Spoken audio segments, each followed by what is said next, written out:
This chart, which I assume you can't read either, shows a mix of feedstocks that Shell used in 2010. And while you can't read it, I can certainly tell you that this bottom one is corn, and this top one is sugarcane. So our mix is focused on ethanol, and this is because of our US corn business and our Brazilian sugarcane business. So it's heavily dominated by those two feedstocks. Soy is up here at about 3.4%. So soy is quite a small component for us at Shell, and that is for use domestically in Argentina, domestically in Brazil, and for import to Europe.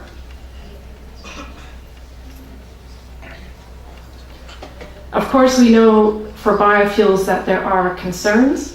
Not all biofuels have the same carbon savings or CO2 savings. Some are better than others, depending on how they are grown and how they are processed.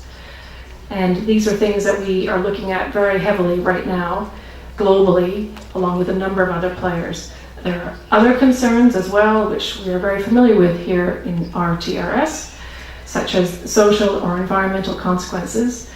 Those are direct, and there are now discussions about indirect consequences.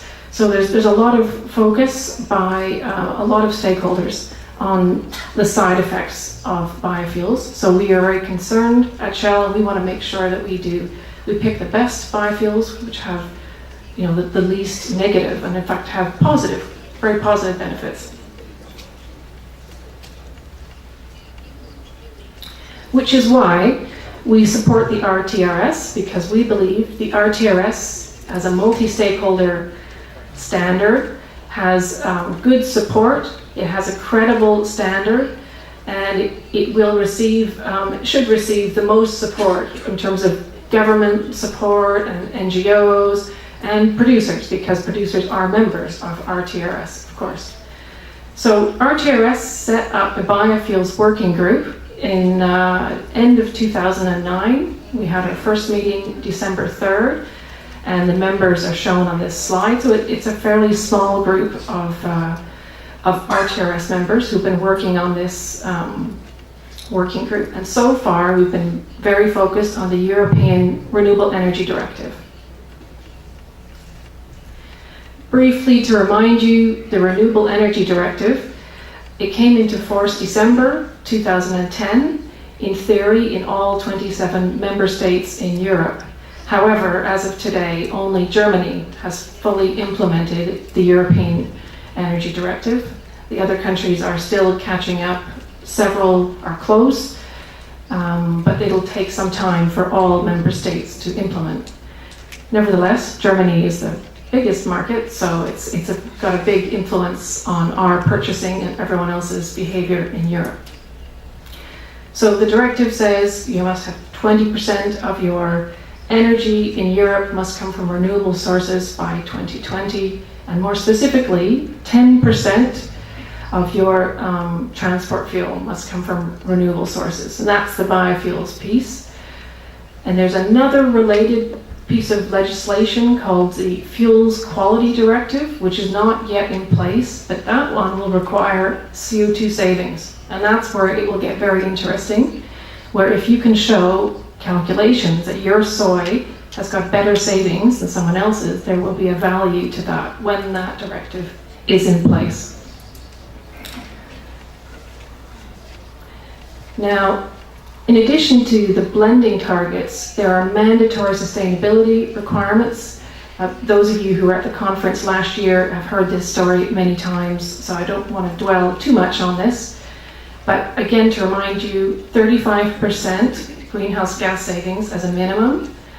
And these are an example of some of the values that have been provided by the European Commission. So they have typical and default values that you can use as the greenhouse gas saving, or you can calculate your own, but you must use their methodology. You can't use your own calculations. You have to use their way of calculating. The other two elements, it's not that complicated, the directive in basics level. is land use. So January 2008, the land cannot have been from primary forest or highly diverse grasslands or high carbon stock. So our issue with RTRS is that it's a different cutoff date to the RTRS cutoff date. So we've had to develop a standard which will be optional. If you want to meet the European directive, then you have to have this date instead of the RTRS date.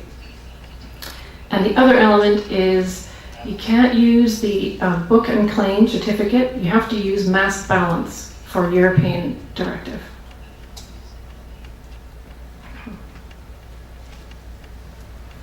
So the Biofuels Working Group developed these new standards and submit them in August of last year. So August 19th is when we had put together all the documents.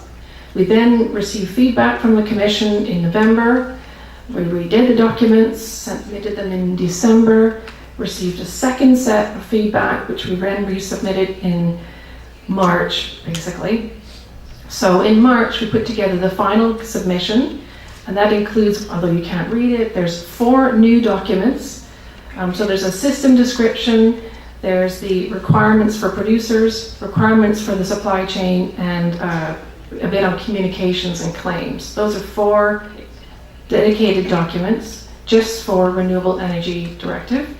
We also submitted some standard RTRS documents, which are the 5 shown there, just to explain the basic accreditation requirements and the basic essentials behind RTRS as well. One last detail, there was a slight problem with the Commission in that they said your mass balance has to be 3 months or less, and we objected to this in the soy community because obviously soy is harvested in certainly in Argentina for a short period of time and then is not harvested for the rest of the year. And we felt 3 months might be quite restrictive and difficult to operate. So we had a long argument with the Commission. We prepared a special paper and we convinced them that for at least the first year, we should be allowed a 12-month mass balance period. And they've accepted that. So at the very last minute, we changed our documents and we submitted a new set on May 10th. So this is very recent. And that has been accepted. So we have a one-off opportunity to use this 12-month flexibility. I don't think at the moment any other schemes have that flexibility, so that's something that we might try and exploit in the RTRS.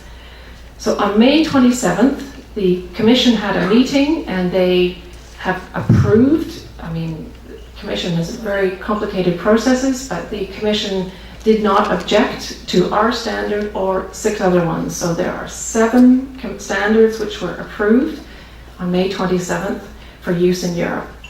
Next steps are for translation and for official writing in the what's called the official journal. Then 20 days after that, it will take legal effect. So we're hoping that in July, it'll have legal effect everywhere in Europe. The RTRS would then be an accepted standard.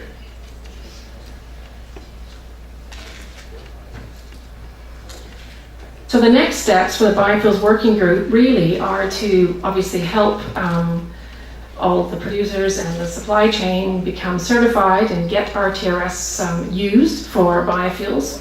Those of us who are in that biofuels market are very supportive and working on that. Also, we discussed the CO2 calculations. So at the moment, we have a methodology in there, but it's not particularly user-friendly. We would like to offer a tool, and hopefully we will not develop something ourselves, but use someone else's tool. We have to choose a good CO2 tool that we can offer to the RTRS members. So that's work we'll look at this year and next year. And also, we need to consider if we can use RTRS for other countries. So would there be anything in the US or California? How can we use the RTRS to support those regulations moving forward? And so I just want to apologize again for the slides and you not being able to read them, but hopefully I've been able to convey key messages from the slides. and they will be available for you to read. But I'd be very happy to answer any questions if anything was not clear.